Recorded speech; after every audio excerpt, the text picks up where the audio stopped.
ലഭിക്കുന്ന ഒരു വാർത്തയിലേക്കാണ്. ഇടുക്കി ബൈസൺ വാലിയിൽ വെട്ടേറ്റ ഒരാൾ മരിച്ചു. ഓലിക്കൽ സുധനാണ് മരിച്ചത്. വ്യക്തിവൈരാഗ്യത്തെ തുടർന്ന് സമീപവാസി കുളങ്ങരയിൽ അജിത്താണ് വെട്ടിയത്. പ്രതിയെ രാജാക്കാട് പോലീസ് കസ്റ്റഡിയിലെടുത്തിട്ടുണ്ട്.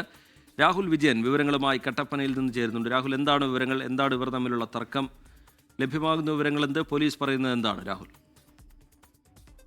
രജിത്ത്, രാത്രി 10 മണിയോടുകൂടിയാണ് ഈ സംഭവം നടന്നതായി കണക്കാക്കപ്പെടുന്നത്. ചോര വാർന്ന നിലയിൽ ചൊക്രമുടി പാറക്കടവ് റോഡിൽ മൃതദേഹം ഈ സുധനെ കണ്ടെത്തുകയായിരുന്നു. ഉടൻ തന്നെ നാട്ടുകാർ രാജാക്കാട് സ്വകാര്യ ആശുപത്രിയിൽ എത്തിച്ചു. പിന്നെ അവിടെ നിന്ന് അടിമാലി താലൂക്ക് ആശുപത്രിയിലേക്ക് മാറ്റുകയായിരുന്നു. അവിടെ എത്തിയപ്പോഴേക്കും മരണം സ്ഥിരീകരിച്ചു എന്നുള്ളതാണ് ഏറ്റവും പ്രധാനപ്പെട്ട കാര്യം.